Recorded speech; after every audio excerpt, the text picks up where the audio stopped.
Hey,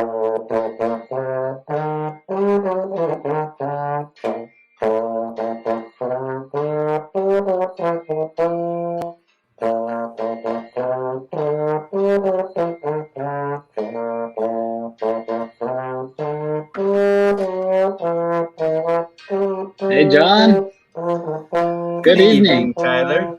or good night, some might say, Depending on where you're listening. where you're listening, and maybe good morning to the listeners.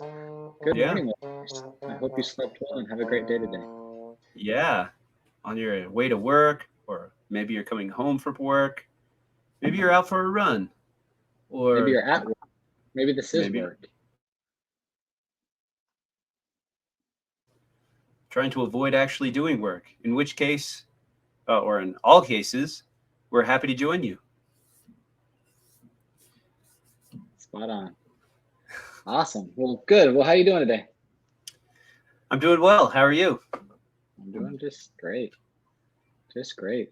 Um, we're about 3 years into this Zoom type world, and I think I've successfully mastered the perfect length to button down my shirt when coming on camera. So if I do a stretch and I didn't nail it quite on, please let me know. But I think I've got the right number of buttons down, and anything off camera is off topic. So we're good to So, go. are you saying you start buttoning your shirt from the top down and don't necessarily go all the way down? I always start from the top, as I think most people do, Uh huh. um, and I go down as far as I need to. Yeah, don't you? Well, I'll go down to the bottom, like Which is as far as you always. probably, which is probably as far as you need to go. It would feel weird if I only went like 4 or 5 down and then had the bottom just flapping around. Even if the bottom's not going to be on camera, I still button all the way down. And that's why you are the expert, and I'm just here asking all the dumb questions Well, I'm glad that because you found the you look ideal the button for part, you. you look the part, and you know how a button should be, how a shirt should be put on properly. So thank you. I have been putting on shirts for a very long time, over 35 years now. On and off, if I recall correctly. On and off. Yeah, that's Hey, fair. John, what's the white thing hanging out of your swimsuit there? Easy, easy. No, all right. This isn't about that. This is about something much, much, much more interesting and more It was the important. pocket key, or the key pocket. I feel like we have to clarify that now. It was the little pocket where you put the key in that many swim trunks have or used to have. They don't have them anymore. So we're talking to a I young hip audience. They have no idea what you're talking about. When, and I think if I recall, we're talking to the future, 150 years down the road. That Yeah. that's our audience. So they have no idea what that little key pocket is. They say, "What's a key?" My car turns on when I walk up to it. Yeah, they don't know what keys are, much less swim trunks. What are they going to wear in the future? I don't know. Shorts? Does anyone call them trunks anymore? Or is that just me? I I never, assumed it was just me I that never called them did. trunks. I've never called them trunks. All right. Well, You we're should very give it a try. clear. The little white thing hanging out of John's swimsuit was this thing of the historic times called a key pocket of the swim trunks. So Google it and see if there's any evidence that swim trunks ever had key pockets in the 90s or 2000s, something like that. It's the All right, 2000s. 2000s. Yeah, jeez. Once Cool. again, we're off to a roaring start. You know, you Um, gotta keep you on your toes. Indeed. You never let historians get too comfortable because then they start thinking they know everything. Yeah, then history, yeah, the history suffers, and all of us suffer. That's true. Right, there we go. So, if I understand correctly, my um, what I foresaw several months ago is coming to pass, in that we are finally on volume 3, the church organization. Is that correct? Yeah, I think that's correct. We are going to talk about the organization of the church today. Um, once again, a pretty pivotal point in church history, but maybe not as pivotal as the contemporary crowd thought at the time. But we'll get into that. You said not as pivotal? Yeah, not as pivotal as they thought it was at the time it was happening. Meaning they thought that it was extremely pivotal and it may not have had that big of impact historically. Is that what you're saying? No, you're right. I got it backwards. It was more pivotal than they thought it was. They thought they were just doing this so the government recognized them. I don't know. I'm just making that up. I'm sure we'll get into it, but they didn't think that it was. They might have saw. Maybe you're saying they saw it as a formality. We'll get into it. We'll get into it. Yeah. We'll get into it. All right. I have. Yet again, I have not read a single word of the notes yet, except for the title of the file. So, once again, Tyler is coming in prepared. All right. No, that's all right. I feel bad when our listeners are more prepared than I am. That's kind of a sad place to be. Some of them are more prepared than I am. So, yeah. But that's all right. So, yeah, we're going to talk about church organization. And one of the fun things I think about church history is that as you read through it chronologically, you can see how Joseph Smith's idea of what he was doing changes. So if we go back to the vision of Moroni, when he's 17, he has this vision, and 16, 17, he has this vision. And at first, you kind of get the sense that this is a young boy who just knows that God has a work for him to do. And again, this is me putting it in his words, right? That God has a work for him to do, and it involves ancient, maybe not ancient, but some sort of ritual and treasure-seeking element to it, right? And as you go through, you find out, okay, there's this, Joseph believes there's an ancient record that God wants him to translate and bring forth. So he sees himself as a translator. And as he gets into that work, he adds another element to his identity, which is seer. And then prophet comes in. And after a few years, as the translation starts to finish up, then we get this sense that Joseph is going to lead a church, or he wants to start a church and lead it. And so that's where we'll pick up, is in early 1829. Joseph gives Martin Harris a revelation. And the context to this revelation is that Martin once again comes to Joseph with some doubts about the work that's going on, and whether he should be helping Joseph out as much as he is. And so in Doctrine and Covenants, the revelation is now in Doctrine and Covenants 5, but it says regarding Joseph, none else will I grant this power to, comma, to receive the same testimony among this generation. In this, the beginning of the rising up and coming forth of my church out of the wilderness. Clear as the moon, fair as the sun, terrible as an army with banners. So this is probably the earliest indication that we have that Joseph was going to try to organize a church. Around that same time, in 1829, spring of 1829, we get another revelation, which is now Doctrine and Covenants 10.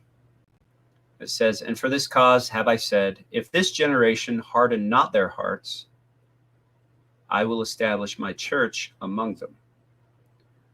A few months later, in June 1829, to Oliver Cowdery, this is a revelation to Oliver Cowdery. Wherefore, if you shall build up my church upon the foundation of my gospel and my rock, the gates of hell shall not prevail against you. So early 1829, spring of 1829, you start to get an idea okay, Joseph is going to organize a church. Okay. So by this point, I mean, do they have the concept of dispensations? Like this is the opening of a new dispensation, or is this kind of preceding that whole conceptualization? Yeah, I think they have not. I would argue that they did, but not in the way that uh, present day church members do. Uh, Nowadays, when you hear LDS members talk about dispensations, they talk about Moses, the ancient prophets, Moses, Elijah, up to Jesus, and then a new dispensation with Joseph Smith. All in various categories. I would argue at this time, Joseph and his believers believed that they were merely restoring the church that Jesus Christ founded, uh, as far as they understood it, which was a church that was a Christian church that believed in the New Testament, baptism, and that was organized around 12 apostles and other church leaders. New revelations were also a part of that, which included the Book of Mormon and the revelations that Joseph was getting. I don't think you had sort of this categorization that you see nowadays within LDS culture. Okay. How about the Latter Day? Yeah, that does. How about the Latter Day movement of it? Do they have? Were they already? Was that discussion being had at this point? That Christ is coming. Yes, absolutely. So Joseph and his followers would have definitely been considered sort of millennialist. And there's a concept around this. I have to let me just double check something real quick.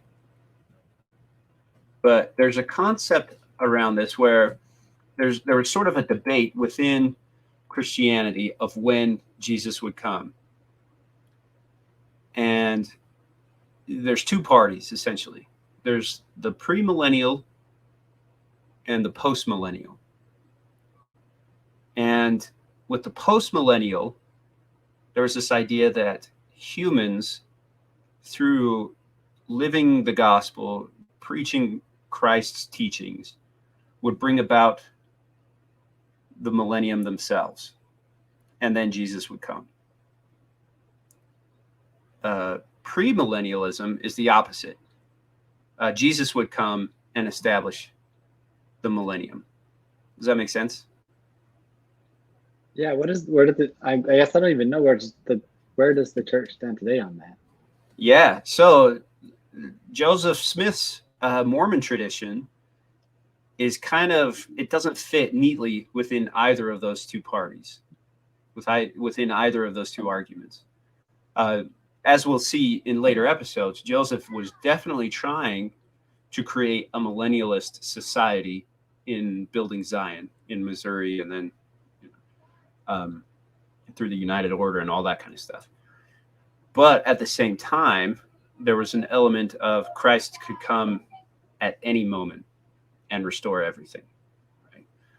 So that's a long way of saying that absolutely Joseph Smith and his believers or his followers had a very strong sense that they were living in sort of the last days.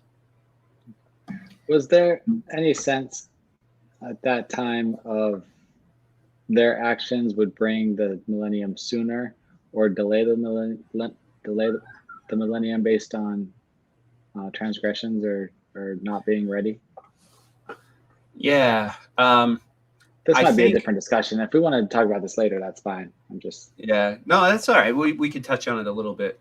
Yeah. So again, Mormon tradition at this time didn't fit neatly in either category of what you're saying. But yeah, there was definitely an idea that Joseph had that in order for the millennium to come, certain things had to happen, right? The first is, restoring Christ's church with the exact same formation that it had in Jerusalem, in the year 0, or however you want to date it. Another thing was that you had to Zion had to return to the world, and Zion being the city of Enoch, that's referenced in the Old Testament, that was taken up to heaven because it was considered such a holy city. And this vision, and by vision I mean Joseph's sort of ideas of how this should happen. It's constructed over time. It doesn't just happen all at once, right? In 1830, he's not thinking, okay, this has to happen, this has to happen, this has to happen. He's still formulating all of this. And so all these things have to happen first before Christ can come. And that's what he's trying to do. He's trying to do all these things: preach the gospel, gather in Israel, restore Christ's church, bring about the Book of Mormon, bring Zion back. All these things have to happen before Christ can come again. Okay. And does establishing an actual church fit into that? Or is this? Yeah, it does. Because, again, he knew that Christ's church, the church that 19th century Americans believed that Christ had formed during his life, had to be restored. Now, as we've talked about in previous episodes, if you were to go back in time and ask a contemporary of Jesus Christ, what church do you belong to? They wouldn't know what you're talking about, right? Church and religion is sort of a construct of the last few hundred years. But anyway, in their mind, in Joseph Smith's mind and the people of his time, Jesus did build a church. He established a church of 12 apostles, or characterized by 12 apostles and certain ordinances and rituals. And that's what Joseph is trying to bring back. Cool.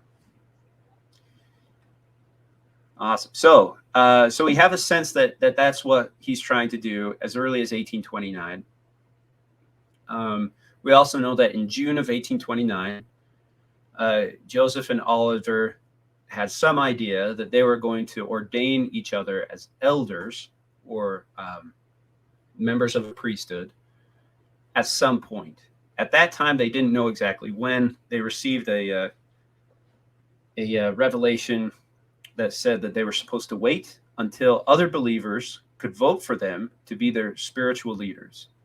And then they could also, at that point, they could also ordain other men to do the same thing. So they're starting in 1829.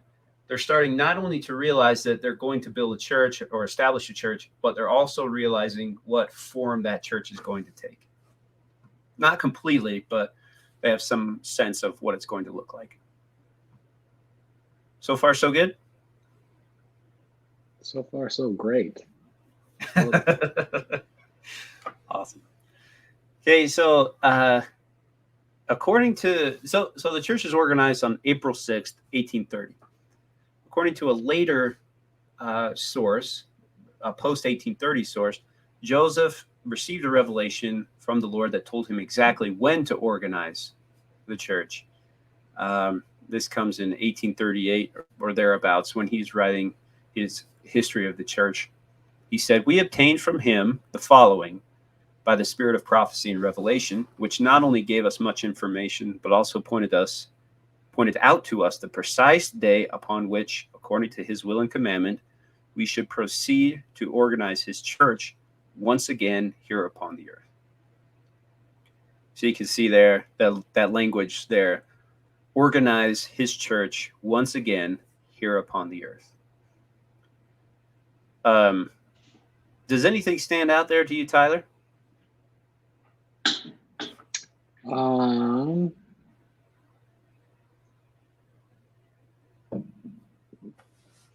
It's okay if there isn't. I'm kind of just fishing. Nothing that we haven't discussed previously. So okay, nothing that stands out to me. That's good. So there's a couple of things that I want to point out. First, let's go back to this March 1829 revelation where he says, coming forth of my church out of the wilderness. So there's that language. And then back to this one from 1838, organize his church once again. So these two things point to how Joseph viewed Christ's church. A lot of times in LDS tradition, there's this thought that the church that Christ formed during his lifetime, during his ministry, was nowhere to be found. There were no elements of it anywhere. But and Joseph Smith kind of got these ideas from Revelation, put it all together, and formed the church. A more nuanced and I think nuanced and specific, how's that, view of it is that Joseph had an idea that elements of the church, of Christ's church, were all around, right? There were different religions that had elements of it. And his job was not to build it out of nothing, but to bring those elements together. In using the vernacular of the 1829 Revelation, bring it out of the wilderness. It's not that it's disappeared or that it's gone. It's just that it's lost. And then, so he's pulling it out of the wilderness to organize it back together. So, and I think that way, when Joseph looks at like Catholics, for example, he can see elements of Catholicism that he thinks would appeal or make up part of Christ's original church. And so he's going to take that and incorporate it into the restored church. Same with Baptists, Methodists, all, evangelicals. He's going to look around and he's going to take elements of these different religious traditions and put them together to create what he considers to be the true church of Christ. You with me so far? Does that make sense? I'm slowly putting the pieces together, but let me see if I understand then. You're saying in the 1829, the Revelation in D&C 5, that church is coming forth out of the wilderness, or maybe he's kind of putting things that exist on earth back together, the wilderness being on the earth and all the other churches. And then is your point that later on, when you say that he's organizing his church once again, that it's a different context where no longer is he putting the pieces together, but just reestablishing a new organization, just like the one that existed? Is that the point you're going at? Sort of. So I'm saying that the two work together. So the 1829 Revelation, where it says bring the church out of the wilderness, and the organize his church once again, they're the same thing. Or at least they're doing the same thing, in that he's saying the church is out in the wilderness. And this idea of the church being in the wilderness comes from the New Testament. I think it's in the book of Revelation where it talks about how there's a woman lost in the wilderness. And some interpret that to mean that the woman in the wilderness, or the woman lost in the wilderness, is Christ's true church, or his true message. It's out there, but nobody can really find it.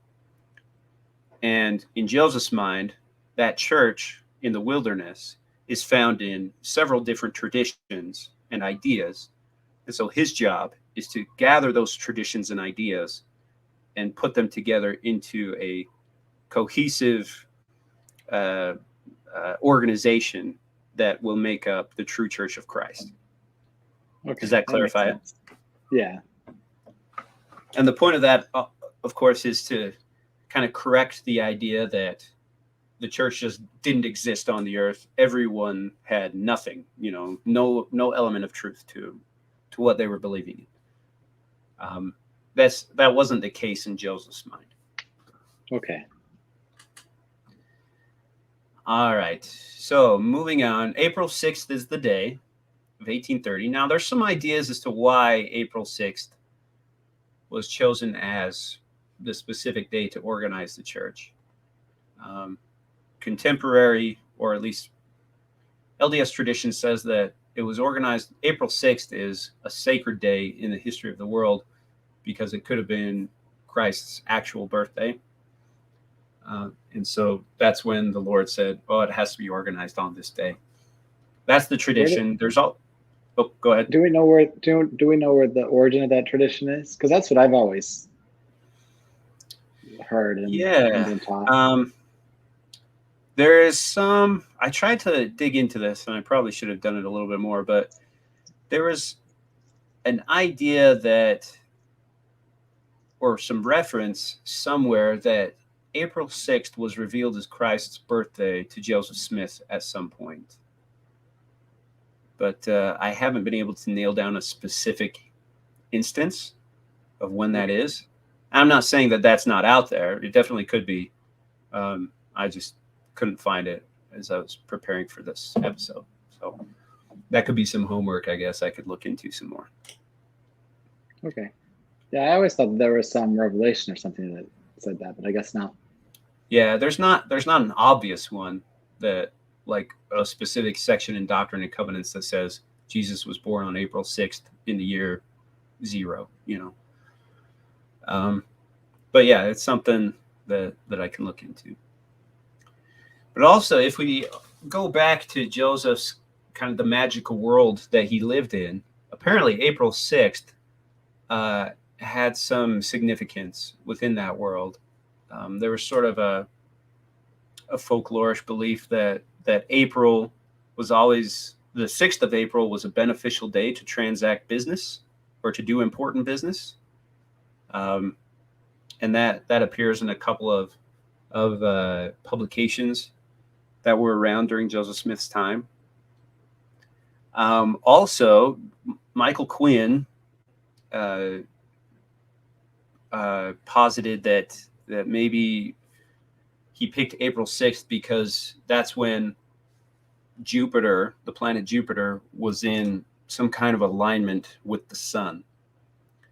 And if you really dig into Quinn's work, he finds connections to Joseph Smith and the planet Jupiter. And I'm sorry, I'm not totally versed in it, but apparently Joseph Smith was born during a time of year when Jupiter was exerting some kind of influence over the Earth. And so as a result of that, Joseph kind of felt a connection to that planet. He had a Jupiter talisman that he wore occasionally or frequently. And so he felt a strong sort of astrological connection to Jupiter. And since Jupiter was in a specific spot that was advantageous on April 6th, that's the day he chose to organize the church. So that could be too, that's again from Michael Quinn. Kind of an interesting theory. Yeah. But in any case, is there other evidence that the Smiths were into astronomy? Yeah, absolutely. I mean, and is that part of their magic culture? Is the astronomy? Yeah. So they had like almanacs and things that kind of appealed to astrological elements, where like Mars is in this quadrant at this time of the year, so now would be a good time to do a certain activity. And I think we talked about it a little bit in a previous episode where was it when the moon is full on a specific time in September, that's a good time to go look for treasure, right? So yeah, the Smith family definitely was sort of inclined to embrace a lot of astrological elements. Well, you convinced me, John. I'm going to start filing my taxes April 6th every year. That's the date. That's the day to do important business. That's the day I will file it to maximize my returns. Hey, man, you can't argue with it, right? April 6th is it's a fine day, usually, I suppose. I don't know. It's good enough for me. Okay, and then another interesting point about the organization of the church: it is not initially called Church of Jesus Christ of Latter-day Saints. and we'll get into this also in future episodes, how the church's name evolves within the 1830s. But initially, it's called just the Church of Christ, and that's it. They changed it later on in 1834 because they felt like Church of Christ wasn't distinct enough. There were a lot of evangelical churches popping up that referred to themselves as the Church of Christ, as you can imagine.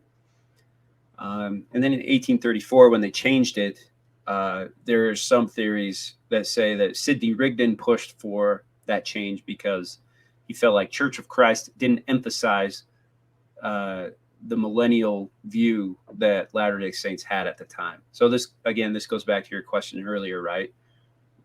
Were Joseph Smith's followers sort of plugged into this millennial culture? And yeah, absolutely they were, to the point of changing the name of their church to the Church of Latter-day Saints in 1834. And then in 1838, they changed it to the Church of Jesus Christ of Latter-day Saints. Is that the same? So it's had the same name since then? Yeah. There's been, slight changes to the grammar, like adding a dash between latter and day, that sort of thing. But yeah, that's what I noticed when just reading the notes. Is church. There's no the. I don't know if that's intentional. Church of Jesus Christ of Latter space capital D Saints. Yeah. Versus now it's capital L Latter dash lowercase d Saints. Yeah. So it's been the same, actual name, but yeah, they've made grammatical changes to it. So in 1834, though, was it lowercase d with the dash lowercase d? Oh yeah, that's a good question. Probably not. Okay, I'm just reading the notes. Space day, latter space day. Yeah. All right. Cool. Yeah. So a little bit of fun trivia there. Is there any other? I mean, you mentioned to emphasize the millennium and being the last days. Is there any other evidence that might give reasons as to why they would want to change the name? I mean, so obviously we didn't talk about it, but there's the D&C, the Revelation in D&C with the current name. Mm-hmm. This is the way the name shall be called. But that's the third time it's changed. Is there any reason one might think that they're trying to? I don't know. Yeah, that's a good question. Not off the top of my head. I mean, the basic reason is that they wanted to emphasize different things. They began calling themselves saints in the 1830s. Soon after the church is organized, and they did that because that's what followers of Christ were referred to as in the New Testament. So they wanted to identify themselves with those followers. Sort of. Inject themselves with that kind of identity, and being followers of Christ, not only followers of Christ, but also it speaks to their desire to restore the exact church that Christ had, or the exact church that Christ formed during his ministry. So, it's a whole identity thing, but it's also, this is, since we're restoring Christ's church, and since the members of that church were saints, well, then we're saints too, because that's the church we're a part of. Does that make sense? Okay. Yeah. But yeah, I'm sure there's meetings around, hey, maybe we should get together and talk about changing the name, that sort of thing. That's something that we can look into for future episodes. It just seems like changing a name, I don't know at this time, maybe not, but if you're to change the name of the church, of any church today, there's a lot that goes into that, whether it's the rebranding of everything, all the forms you might fill out. So today, I don't think churches would go change their name unless they had a purpose of a real legitimate pushing reason to do it. So. But maybe then it wasn't as consequent as it didn't take as much to just change the name then, maybe. I don't know. Right. No, you're absolutely right. And there's kind of a little example of that later on that we'll talk about. But yeah, it's very much informal, I would say. Maybe, filling out a few documents here and there, but nothing like today. Okay. I mean, I just think today taking out the term Mormon from church costs, I don't know how many, but it's got to be millions, if not tens of millions of dollars just to make that informal change from all the branding that they had to change, the websites, everything else. So Yeah. I know the church didn't take that decision lightly. Yeah, I think you're right. And I mean, that made national news. The LDS Church usually isn't in the news very often, but when that came out, hey, we're getting rid of the name or the idea or the whatever you want to call it of Mormon. We're not Mormons anymore. We're Latter-day Saints of the Church of Jesus Christ. Yeah, it made national news, right? But back in the 1830s, it's like it's just another Tuesday. Yeah. All right. So a fun fact about the organization of the church is that for years, decades even, there's been a little bit of a controversy over where the church was actually organized. Now, I know that most active Latter-day Saints would say, well, the church was organized in Fayette, New York, in the Whitmer home, right, where Peter Whitmer and his children, including David, one of the three witnesses, lived. But there's actually some discrepancy there. Some say, and there are some sources that indicate that the church was actually organized in Manchester in Joseph Smith Sr.'s home. And so we'll dive into that a little bit. But previously, there was the Book of Commandments, right? The Book of Commandments was the compilation of all of Joseph's revelations. And initially, the April 6th revelation that they had, the day the church was organized, said that the revelation was received in Manchester and not Fayette. Now, a little bit of context here. Manchester is like a very, very small town. It's right next to Palmyra. You could walk there pretty easily from Palmyra to Manchester and vice versa. Fayette is 25 miles to the southeast of Manchester. So at the time in Manchester, Joseph Smith's family is living, his parents and his siblings.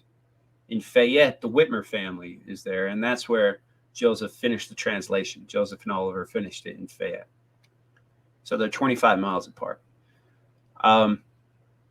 So there's this idea, okay, well, was it in Fayette or was it in Manchester? Because this early 1833 revelation that's written down in the Book of Commandments says it was in Manchester. And that same day, there's, or I think it's in the same section now, but there's 6 revelations given to the 6 individuals that were there at the church organization. And those make up chapters 17 through 22 of the Book of Commandments. And they all refer to the revelation being received in Manchester. And then there's a newspaper, a church publication called the Evening and Morning Star, which was published in the early 1830s first in Missouri by W.W. Phelps, who was a church member. And there are issues of that, of the Evening and Morning Star, that refer to the church being organized in Manchester. Right. And all while this is happening, there are other instances where it's referred to being organized in Fayette. In 1838, Joseph writes in church history that the church was organized at the Whitmer House in Fayette. But then in 1842, the Wentworth letter, which is, we'll get to in a future episode, but kind of a famous letter that Joseph Smith wrote to a publication in Chicago, said that the church was organized in Manchester.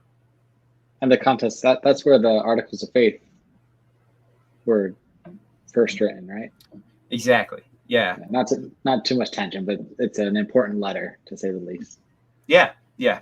Absolutely. And then David Whitmer, who we talked about last time, he repeatedly said that the church was organized in Fayette, in his parents' home. So this sort of mystery has been brewing around for, almost the last 200 years, since, people started to investigate this early church history. But then sort of an exciting thing happened in the early 2000s where the church historians found a manuscript within the First Presidency vault. So the First Presidency is, the governing body of the church, and made up of the prophet and his two counselors. And there was a prophet back in the 70s named Joseph Fielding Smith, who had been the historian of the church prior to becoming prophet. And he actually had a few documents that he kept as historian. And when he became prophet, he put those documents into what is called the First Presidency Vault, which is considered like the most secure archive that the church has, right? Very few people have access to it. So in the early 2000s, Gordon B. Hinckley, who was prophet at the time, gives church historians access to these documents that are in the First Presidency Vault. And they're looking through them, and they find the earliest version of the Book of Commandments, which was called the Book of Commandments and Revelations. And it was a stunning find. They're very excited about it because it shows how these early revelations kind of came about, but also how they may have changed over time from publication to publication. So it was a big deal when they found it. And the interesting thing that pertains to this story is that in this Book of Commandments and Revelations, they find an original copy of these April 6th revelations. And in those revelations, it states that they were received in Fayette. So if you read church history about this topic up until the year 2009 or so, you'll always see sort of that contradiction there, or at least a mention of the contradiction between Fayette and Manchester, or the conflicting narrative between Fayette and Manchester. But everything after 2009 is pretty sure in its assertion that the church was organized in Fayette. So kind of interesting. Cool. Fayette it is. Yeah, one church historian said, "We can now see that in this case, tradition and the historical record match up." So kind of in this case. Yeah, in this case, exactly. Yeah. Cool. So then the question then becomes, well, like, people were there at the church organization, right? When it was done. So why is there even a discrepancy? Why is there a conflicting narrative? Why couldn't they decide where it was actually done? Why wasn't it more accurately recorded? And it's funny because this goes back to what you were saying before about changing the name of the church. Like, how intense was that process? Not intense at all. And here's why. Because the church was organized partially to get an incorporation, like to be classified as, a formal church, right? In New York. And they had to fulfill a few requirements within the state of New York. This is what you have to do to form a church. And so that's what they were doing. But the funny thing is that there's no surviving certificate of incorporation.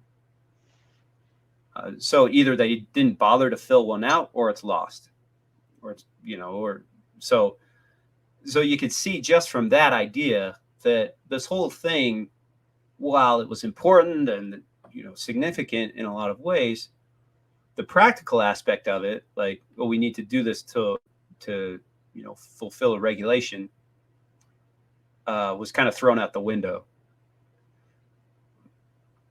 So they were pretty laid back about this whole thing.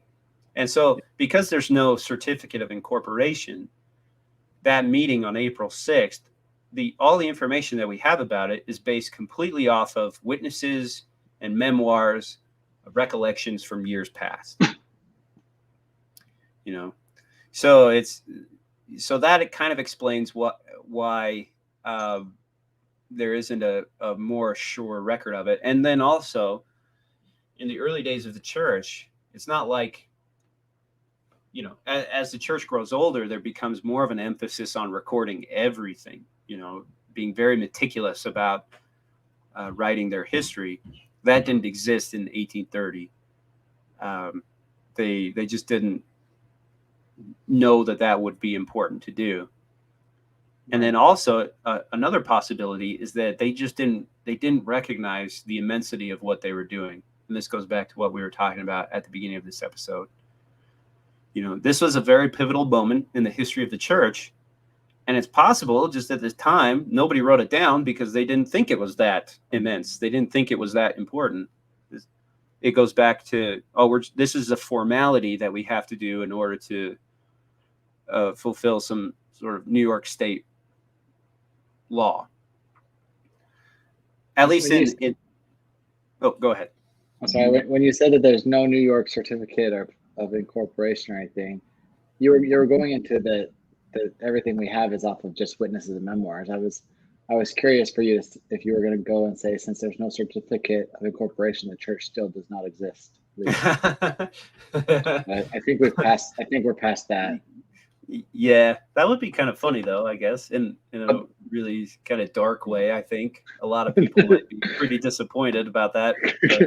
Could you imagine the next you talk about news articles nationwide? Yeah. The next nationwide article is the Church of Jesus Christ of Latter-day Saints is not really a church, technically speaking.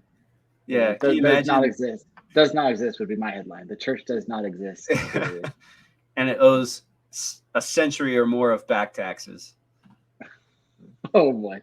because it wasn't a church. Oh, you're going there now. You're going there because it's not a church, so there's no tax exempt status. Maybe we'll stick with history for the night, and okay, yeah, we'll talk about the back taxes in our next series. No, spin-off podcast. Yeah, so is it a church? Yeah. No, I assume that it's that they fixed that pretty quickly, but and again, that's not to say it didn't exist at the time. It's just that it's not there now. Nobody has it. So, yeah, I do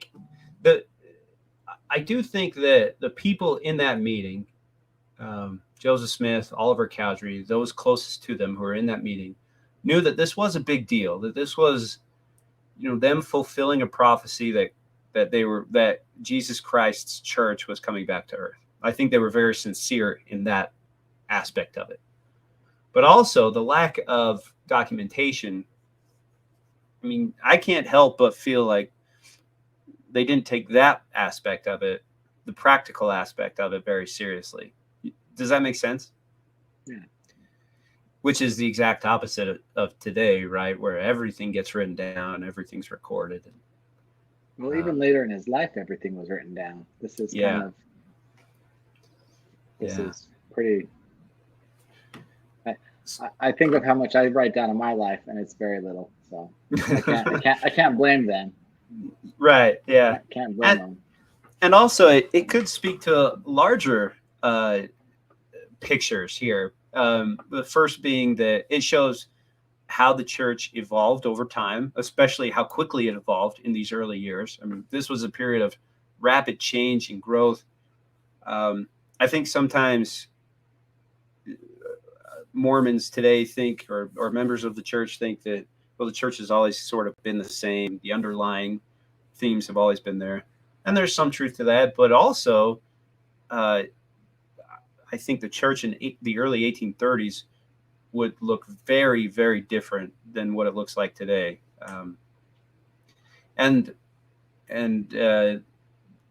That's just an element of how these things come about, right? They come, nothing starts off, nothing finishes the way it starts, as in terms of organizations. And then the second thing that it shows too is that it speaks to how literacy has changed over the last, almost 200 years. That could be a component of it as well. Like, the documentation isn't there simply because not a lot of people knew how to write these kinds of things down or catalog these sorts of things.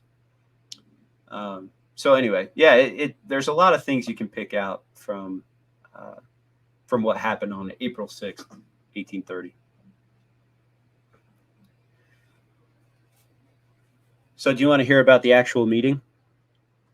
Yeah, let's hear about the actual meeting. Okay, so there's a couple records on this. One is Joseph Smith's actual history that he wrote down. Historians also rely on David Whitmer quite heavily because he gave several several accounts of what happened at different times.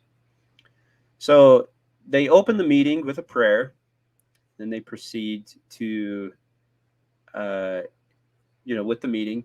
And the interesting thing about this is that it's not just like Joseph and Oliver present this to the people, say, this is the church, we're the leaders, that's it, welcome. It's like they present the church, we're forming a church, we propose that we, Joseph and Oliver, are the first and second elders, the leaders of the church. We present that to you for your affirmation. So they're putting it to a vote, right?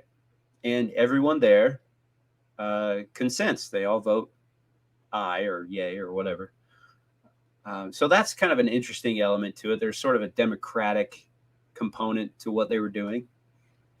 By they, are you talking about the 6 members or everybody who was there? Yeah, so that's a good question. I think they presented to everyone who was there, because in the notes, and both before and after, they say that this needs to be done in front of fellow believers. Now, you bring up a good question, though, Tyler, which is who exactly was at this meeting? And there may be a record out there, but I haven't been able to find it of who exactly was there. We know that the 6 original members were there. And those were Joseph and Oliver, of course, but also Hiram, Joseph's brother, Peter Whitmer Jr., David Whitmer's brother, Samuel Smith, Joseph's younger brother, and David Whitmer himself.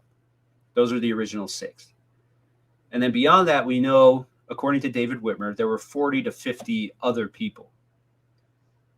There's some evidence that says Joseph's parents were there. Maybe Emma was there. I think it's safe to say that they were. And then there's some evidence also that Joseph Knight was there, but nothing.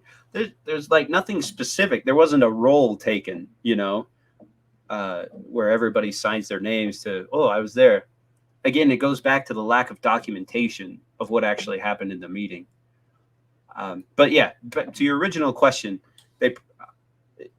it seems like they present themselves as leaders of the church to everyone who's there, because everyone there considers themselves to be a believer in what Joseph's trying to do. Cool. So they present themselves as leaders. They get a unanimous vote. And then Joseph and Oliver ordain each other as elders in the priesthood of this new church. And then they pass or distribute the sacrament, and they begin confirming everyone that's in attendance. So there's more evidence that there were actually more people there. So when they became elders, were they at this point, were they elders of a certain level of priesthood, Aaronic or Melchizedek, or was it just an elder title without the designation of the separate priesthoods? Yeah, good question. So yeah, they did have a sense that there were 2 distinctive priesthoods. And in LDS tradition, we know that there's the Melchizedek priesthood and the Aaronic priesthood. And we'll get into this in later episodes when the events that led to this are actually written down. But Oliver Cowdery and Joseph, while they're translating the Book of Mormon, they come across a passage that talks about baptism. So as a result, they go out into the woods and pray about it. And according to their experience, John the Baptist appears and ordains them to the priesthood so that they can baptize each other. And then soon after that, similar experience happens, but this time it's Peter, James, and John, the original 3 apostles of Christ's church, appear to them and give them the Melchizedek priesthood. And this was all before 1830. And so they do have a sense that there's 2 distinctive priesthoods that kind of, work in tandem with each other. Cool. Did that answer your question? Or did I go off on a tangent? I guess more specifically then, since you asked, would they have referred to it as Aaronic and Melchizedek priesthood at this point, or would they have just the priesthoods of the Aaronic priesthood, the Melchizedek priesthood, or would they just not have that had that designation? Because from what I understand, no, there's no documentation of the Melchizedek priesthood for some time after. Yeah, you mean like the term Melchizedek priesthood? Yeah, the term, and even how they got it. From what I understand, it comes up quite a bit later. Is when we first, from what we have documentation of today, is first referenced to many years later.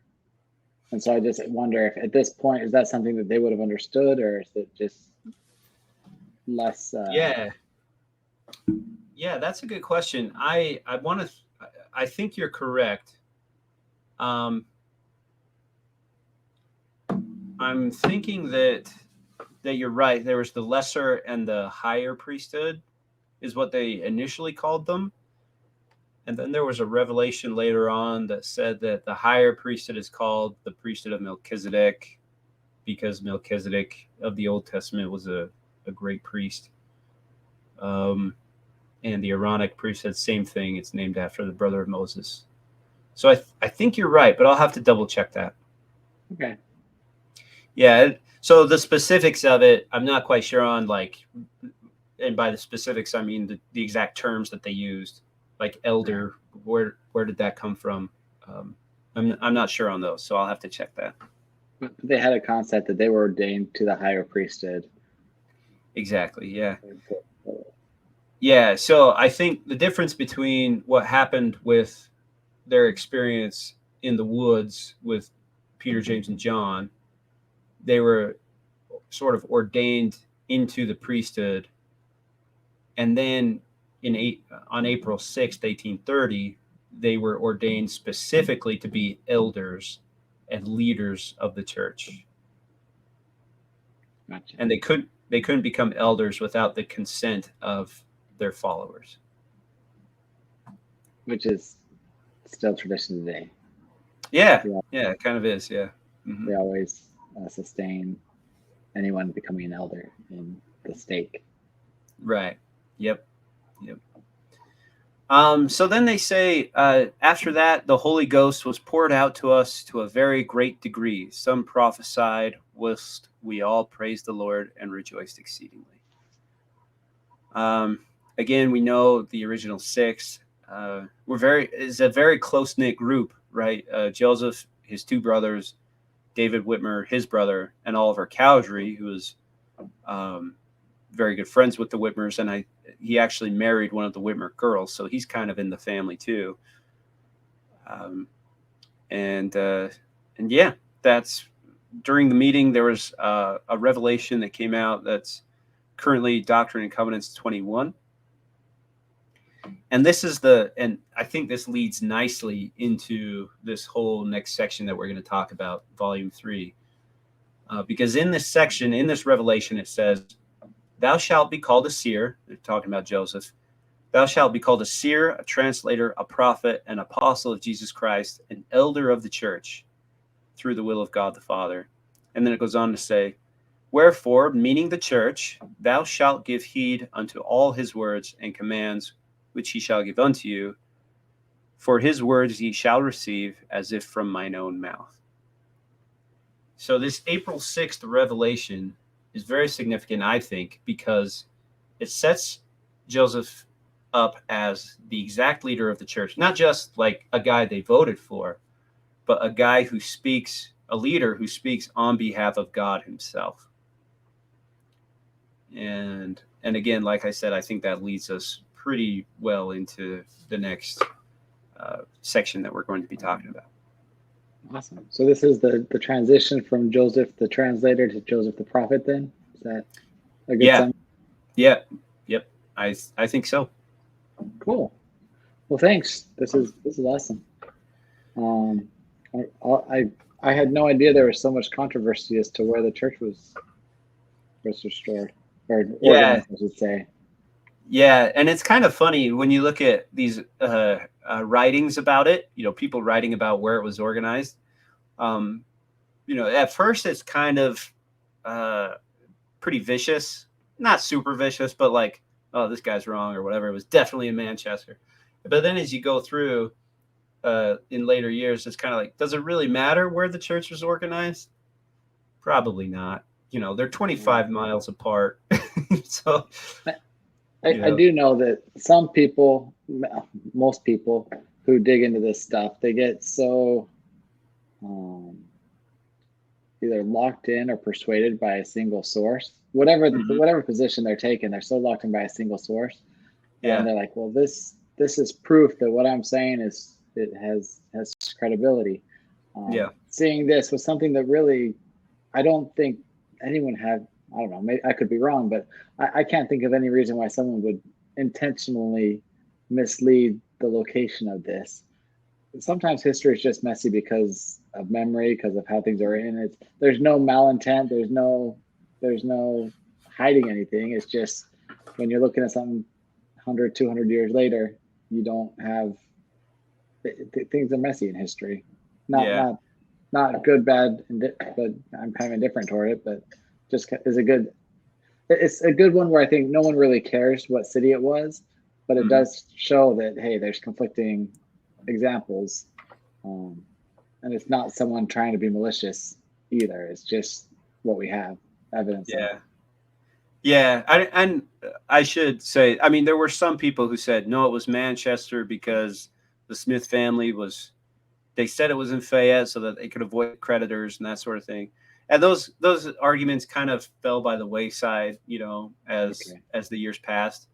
But yeah, if you look at like stuff written in the late 90s, early 2000s, right before the Book of Commandments and Revelations was found, it's like, honestly, there's lots of things to fight about in history, and this really isn't one of them. But it's kind of a fun question to dive into. And how do we not talk about these creditors 45 minutes ago? Are there creditors chasing them right now that we haven't talked about? No. I mean, maybe, yeah, there could have been, but the idea of moving the organization of the church 25 miles, it wouldn't have really affected anything, It's like it wouldn't impact the creditors. Would changing the church name impact creditors? So there was some arguments to that as well. Like, oh, they changed it so that they could avoid, what was it? Yeah, some sort of debt that they owed. But the evidence of that is pretty flimsy. And a lot of it, one historian even admits that it's mostly speculation. It's like, this could be why they changed it from saying, oh yeah, it was in Fayette to Manchester, or vice versa. I mean, so that they could avoid creditors. But that historian himself was kind of like, yeah, but probably not. Who was that? His last name was Marquard, I think. Okay. If you don't know, it's all right. Well, yeah. The day we need to bolster ratings, we're gonna sell all this speculation as hard evidence just to get people to listen. But I do appreciate the way you present things, saying, yeah, it's, in your opinion, it's still a large amount of speculation and not hard evidence on it. So Yeah. Not to discredit those that believe it's true, but just to point out what your thoughts are. Mm-hmm. I honestly have no idea. I now we could spend a whole nother hour talking about these creditors. And I could look into it. We could do an episode. We probably should actually talk about sort of the financial aspect of all of everything that was going on, because that is a big part of the picture. So yeah, maybe we'll have an episode where we dive into that. Nope, that would being so new to me, that would be interesting. I don't know if it'd take a whole hour or not, but it would be interesting. Cool. Well, thanks, John. Great job. Thank you. Great job to you. Why? Thank you. I put in the extra hours of research of reading the show notes, 1 out of every 4 episodes. So I enjoy this. I enjoy this, and if it becomes better, if people want me to read the show notes at a time, please let me know. Because I kind of like being caught off guard on some of this stuff. It makes it enjoyable. You like coming in fresh, get a more accurate depiction of your response, I think. Right. Yeah. So. Predators? What? No. All right. No. Cool. Well, thanks, John. Appreciate it. We will. I guess we'll talk to you soon. Yep. Thanks, Tyler. All right. Well, have a good one. Life's rough. Roll on.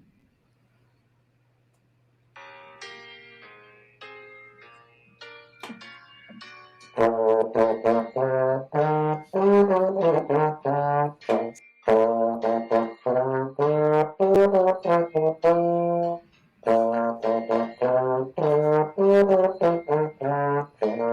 love this song. Never gets